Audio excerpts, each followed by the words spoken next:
Don't forget to like, comment, share, and subscribe. Enjoy. Hey guys, it's HTV here again with another exclusive news. Yes, Burna Boy alleged secret girlfriend has finally come out to reveal a lot about their secret affairs of over 2 years after cheating scandals. She just exposed Burna Boy to the highest secret of exposure. Quickly, if you're new to this channel, kindly click the red subscribe button and don't forget to share this video with your friends. It's really a shocking exposure to what she said that has been going on between her and Burna Boy. Listen to what she has to say and let us know what your take is in the comment section. I've been wanting to speak about this for a while, and the first thing my girl said to me when I said I wanted to speak about this what is the purpose of my video,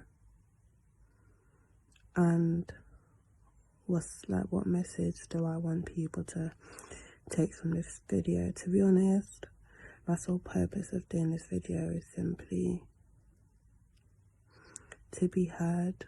I'm over the notion of doing this video thinking that people will understand me, my decisions, my life, because no one ever will. I know people are gonna scrutinize me on social media, and that's fine. I've also come to terms with that, but at this moment in time, I just don't really care anymore, because I feel like 2 years is such a long time for a person to be hidden. So at this moment, I just feel like I'm gonna burst. It's just affected me in so many ways, and I just can't hold it in anymore to protect people that probably wouldn't protect me if there was a reverse. So when I met the person that you guys know as Burna, it was about 2 years ago, he DM'd me, and I didn't reply to the DM. It took about a week for me to reply. One of my girls actually persuaded me to reply, and so I did, unwillingly. He was sweet, he was funny, we exchanged numbers, and he invited me to his pop-up shop thing, whatever, meet and greet thing, whatever. So I went there, not really knowing what to expect. So I went, I met him. I feel like what he made me feel like when he saw me was just kind of like a love at first sight type thing. Instantly, he just gravitated towards me. He was very sweet. It's like he'd known me for years. And although I liked that, I was very hesitant because I've kind of vowed to never date anyone in the industry. So I kind of just took it all with a pinch of salt, and yeah. So over the next week or two, I started to fall for him as well, simply because for the first time I met someone whose words actually matched their actions. So not only would he tell me like he loved me and other personal things, he actually showed me, this is somebody that always wanted me around. This is somebody who I basically moved in. I was staying at his weeks at a time. I wasn't going home to my parents. And he just never wanted me to not be there. He was always so affectionate, so loving, so caring. Always wanted me to be comfortable. He wanted me to follow him everywhere. I was with him at all his shows. Just everywhere he went, I was basically just there with him. And I liked that, because for the first time I felt somebody needed me for comfort and support. And usually I feel like I'm the dependent one. So to meet a guy that dependent on me to a certain extent, and so caring and touchy-feely and just so openly emotional and expressive of his feelings was such a breath of fresh air, and I just loved it. Started to fall for him, like I said. He was falling for me from what he was showing me, and you know, we loved each other, whatever. Things were great up until November. I think he had to go to Nige because obviously Christmas season is quite busy, so he had a lot of shows to do and stuff. So I remember the last night I saw him before he left, I was crying. He wiped the tears off my face, and he just told me how he loved me and then that he'll be back. So I was happy with that. I had like a bittersweet feeling and my heart sunk because I just kind of knew that from that moment on things wouldn't be the same. I don't know why I thought that, but I did. But I just said, you know what, it's cool, whatever God wants done, so it will be. So he went back to Nige, and I think I just kind of moved back home type thing.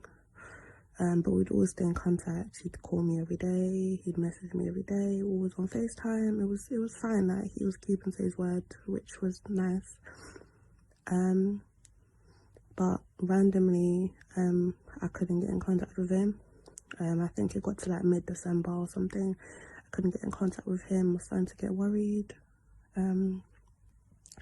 Finally, after 2 weeks, he reached out to me, told me he'd been sick in hospital and he'd been going through some complications and stuff like that. Obviously, I'm in London and there's not much I can do. But I know that I just placed a great strain. He used to say to me, I don't know what this is that we got going on, but like, I like it. You're gonna be my wife. I'm gonna marry you. You're gonna have twins. You're my sweet salon jollof. That's what he used to call me, and it just, you know, he made me feel special. So obviously, he was just reinforcing all of that. But anyway, things from that December on were just a bit weird. Obviously, I wanted to come to Nigeria, but the people around him know what Ben is like when he's with me. Like, he doesn't ever want to do anything. He'd rather just chill with me than literally leave the house to do any sort of responsibility regarding music or whatever. So they were strongly against me coming to Nigeria anyway, which was fine because I had work as well. I remember me and him used to go back and forth. We were so desperate to see each other, and it was just like a really hard time for us. We had a big argument because the thing about me is I'm just like your typical girl. I just thought he was making excuses, but I just learned now that he wasn't, but that's fine. So anyway, we had a big argument and things went the same, they were a bit shaky, and I can't remember correctly, but I just feel like we just stopped talking to each other as much. But I just kind of kept faith because I was thinking, you know what, I'm not even going to stress myself. Like, I know you. I'm going to see you soon, so whatever. So, I think it was January, end of January. I go on social media, boom, I see Burna Boy is in a relationship with so-and-so. As in, I've never cried so hard in my life. Like, it felt like my heart was ripped out my chest. I literally collapsed and I cried for days, probably even weeks. Like, I cried my heart out. Imagine the last time you saw someone, they were going away and they were telling you how much they love you, and you know, they were supposed to come back. You had like an argument or whatever, and then the next thing they're dating so-and-so. I feel like the thing that hurt me the most about that as well is when I first met him, he always used to emphasize on how much he just loved black women, African women. He makes me feel so good to the point, I cut my hair recently. I didn't even wear makeup to go see him. He loves my short hair. He's always just telling me how beautiful I am. He just really helped boost my self-confidence in ways I didn't even think were possible. And I just love that about him. He just saw me for me, and he just loved me naturally, and I just have never had that before. So it's just, anyway. So yeah, I found out he was in a relationship with so-and-so. Crushed me, completely crushed me.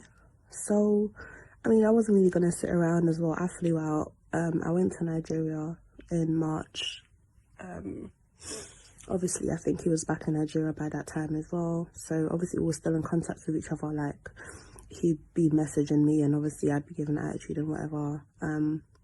Out of spite, I was just like, yeah, I'm in Nigeria. Nigeria's beautiful. And I was like, well, like, D, I waited for you for 3 months. Like, you come back with a girl, like, are you taking a piss? Like, he was like to me, I heard that you had moved on, hence I even got in this relationship in the first place. I was thinking, who the hell went and lied to you like that? But you know what? I just thought, like, cool, I just can't be bothered in it. Like, I'm in Nige, like, you're in Nige, but I ain't even gonna try to see you. Like, I'm not even trying to fuck with you like that. But just know that you're not the only person that's interested in me. Obviously he was gobsmacked, whatever. I feel like as well the reason why me and him got along and the reason why he likes me is because at the time I was quite innocent, quite naive. I don't really like my personal business being on social media. I was never in his face. I was never acting like a fan. Like, I just treated him like a normal human being. And I feel like he just loved that. I remember he used to say to me, like, why do you love me? Like, why don't you go and be with like a lawyer or a doctor? Like, why do you love me?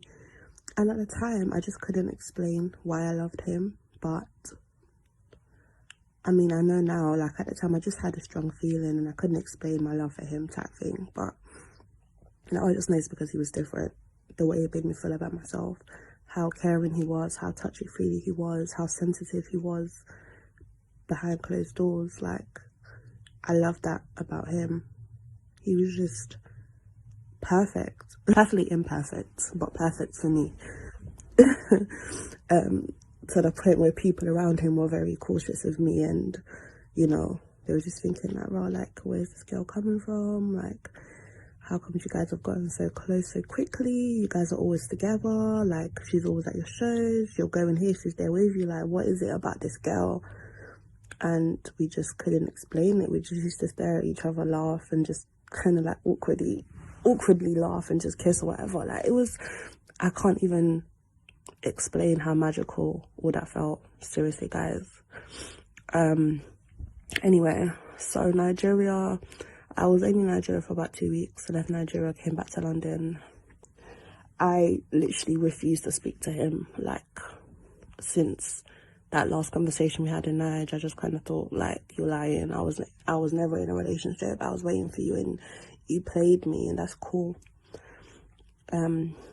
So I think from like March or April, we didn't speak till May, when he reached out to me again, just like begging me to come and see him. And so I went to see him. I knew what was going on, but to be honest, at that point, I just thought that this relationship was fake anyway. Like, I just thought there's no way this boy is gonna go and date someone like that, only because of the things that he's told me about his ideal woman.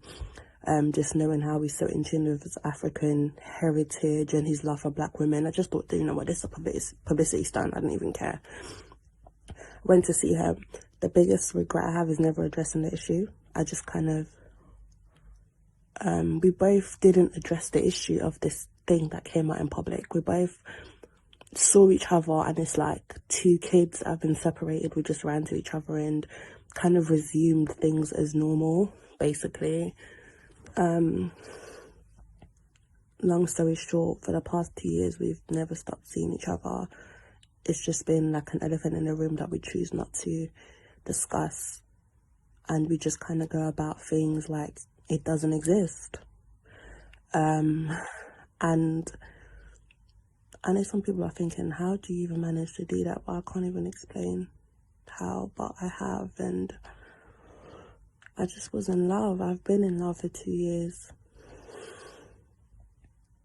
Like, I've really been in love for 2 years, and I've been seeing him for 2 years, and just always around in the background somewhere, and like, and people are aware of me, but it's just like, people close to him are aware of me, but it's just unspoken of. Like, it's like I said, an elephant in the room. Sometimes I lay next to him and I go on UK Gossip TV and I just see the charade on social media, and I don't even know how that makes me feel. It just makes me feel cold. I've blocked it out. because he would just always tell me how he always come back to me and he loves me and I'm his baby and he's never ever gonna leave me. And like I said, me thinking that this relationship is fake just kind of didn't really help the situation, because in the past 2 years, he has never ever mentioned the person I see him publicly with on social media to my face. That person doesn't even get acknowledged. It's like she doesn't even exist in our world.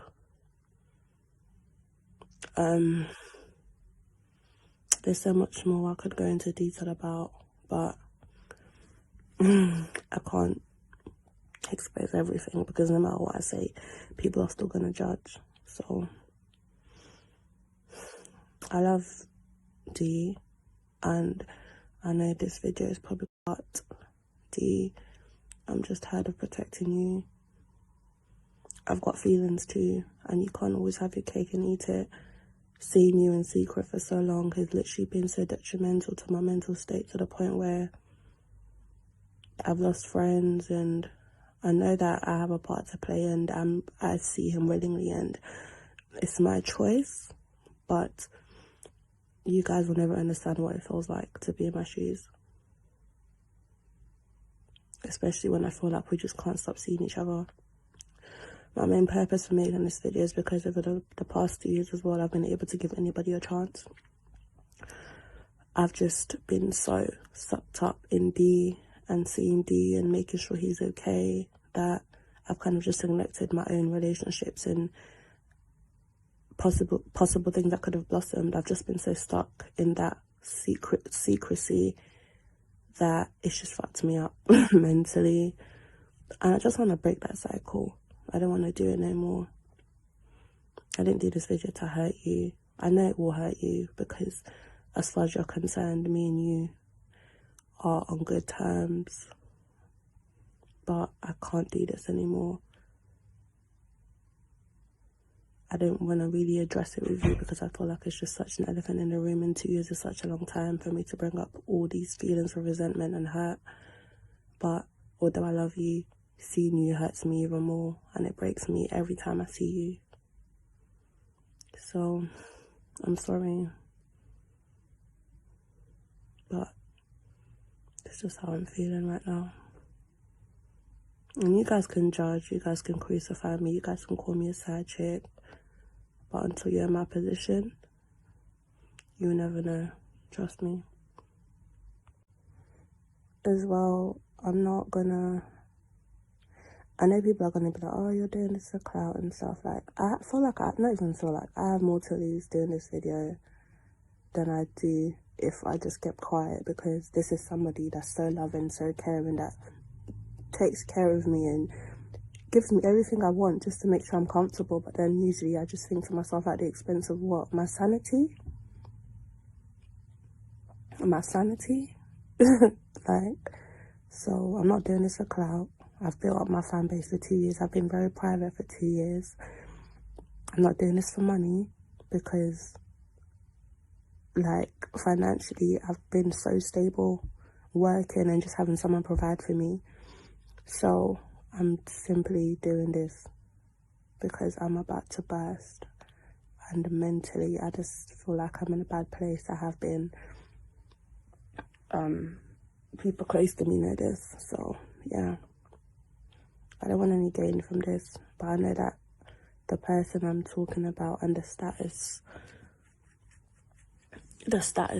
of the person is obviously going to affect all these different things that I'm saying I'm not doing this video because of. So I just don't care. I'm never going to address this again.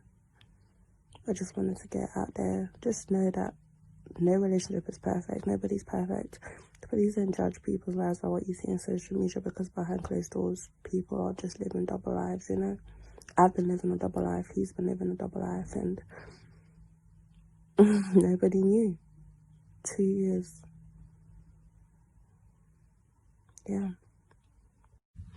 I just wanted to also add that my girls have literally scrutinized me enough, and as I touched on at the start, they asked again the purpose of me doing this video, and if he wasn't who he is, whether I do it or not. And my answer to that is, I'm constantly reminded every single day. Every time I go on social media, I'm reminded. So it's just the biggest mindfuck. And I just can't continue to see all of that and know the part I'm playing and the way it's affecting me. So I feel like as well, whatever said about me after this from management or whoever, like, we both know what it was or what it is. We both know the things we spoke about. We both know the way we made each other feel. We both know how it was when we first met. We both know how it's been these past 2 years. So regardless of what's said, I know the reality I've lived, and I know the way my relationship with you has been, and nobody can take that away from me. No scrutiny, no lie, no statement can ever alter the reality is on what the reality was that we had. So I'm good.